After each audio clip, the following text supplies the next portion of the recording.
Há algo de interessante no desafio de sair de seu habitat natural e chegar em determinado local. Pode ser uma ida ao cinema, viajar e até na mudança de um país para o outro. No caso, de um continente para o outro.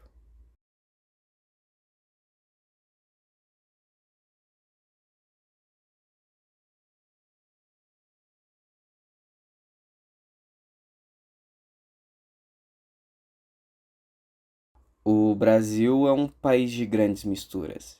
Isso desde seu início com os nativos e portugueses, mas por conta de relações políticas para um crescimento no desenvolvimento, vieram mais estrangeiros.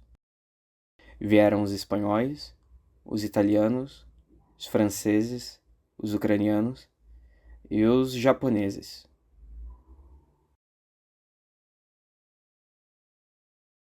Esta é a Praça do Japão, localizada na região do Batel e Água Verde, na cidade de Curitiba.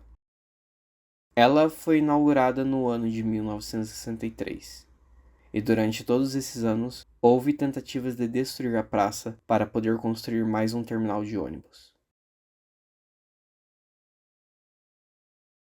Curitiba é uma cidade conhecida pelos seus traços europeus, tanto que até a população majoritariamente branca se porta muitas vezes como outsiders do Brasil, como se isso fosse algum tipo de status maior ou sei lá.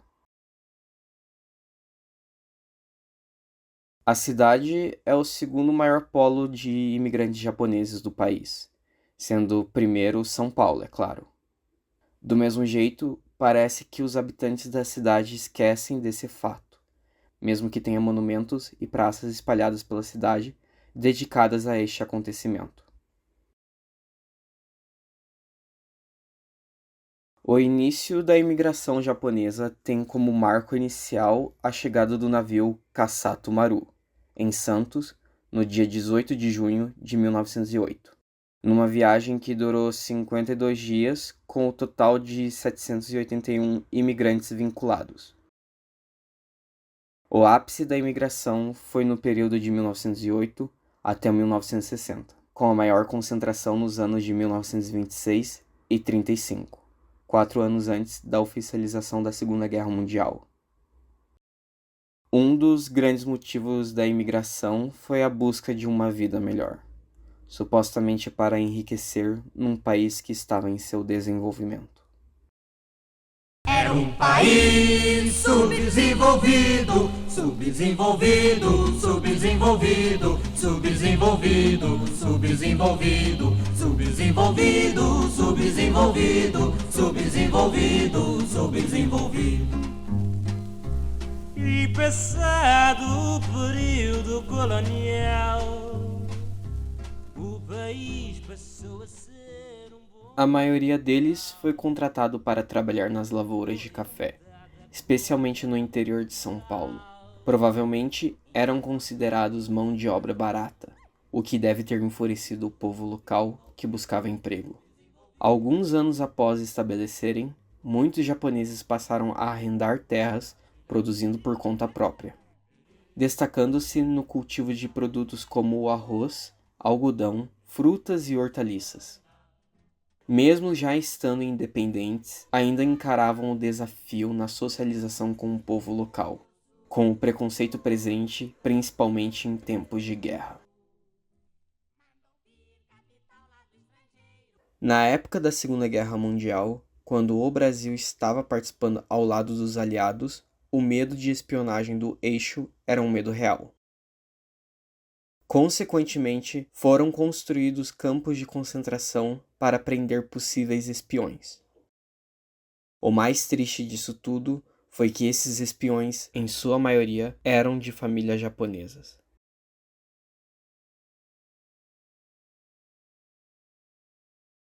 Existem relatos de famílias que foram separadas e crianças colocadas à adoção durante esse período.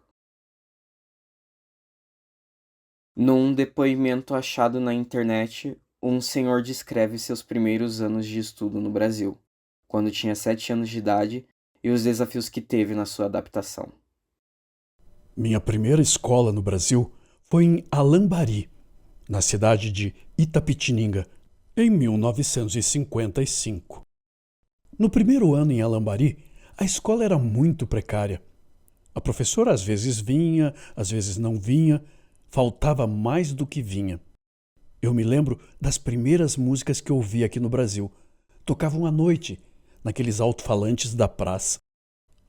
Acho que, se eu tivesse concluído os estudos no Japão, a qualidade teria sido bem melhor. Aqui no Brasil, além de eu ter passado pela dificuldade da mudança de língua e cultura, a educação era ruim. Até mesmo porque eu tive uma professora muito ausente no início dos meus estudos.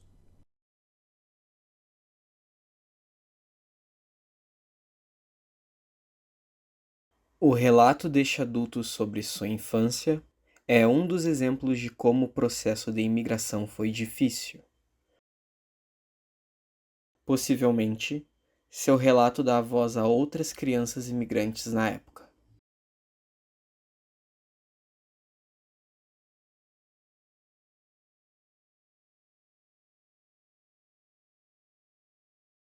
Dia 12 de abril de 2025.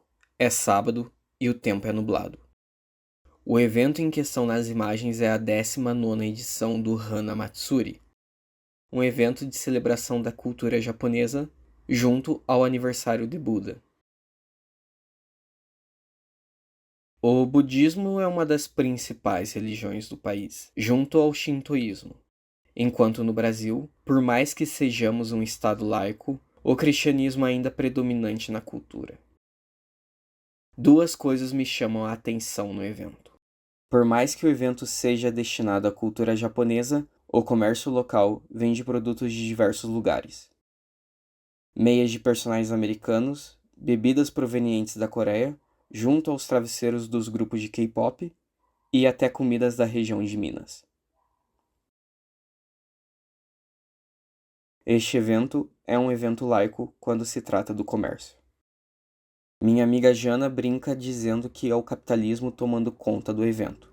Já eu digo que é a maneira como eles encontraram de satisfazer um público diverso.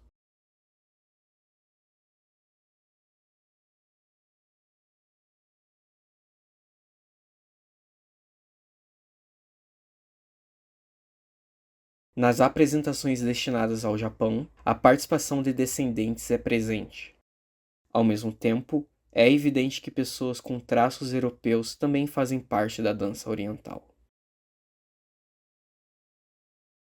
Percebo que o conflito entre povos é quase inexistente, tornando-se admirado e até influente.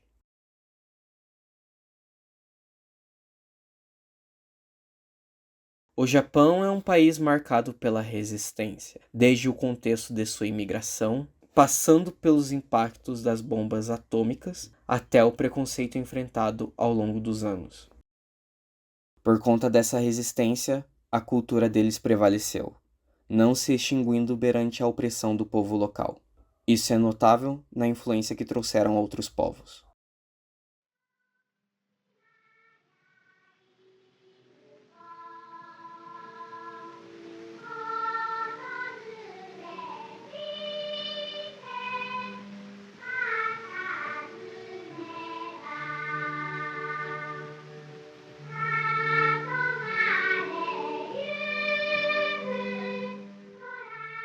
Eu poderia citar vários cineastas japoneses que são uma inspiração para mim, mas há um especial que influencia diretamente na produção de meus dramas: Yasujiro Ozu.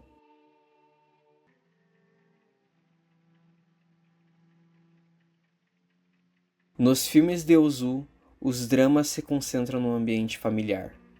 Este que passa na tela é o meu favorito. Era uma vez em Tóquio.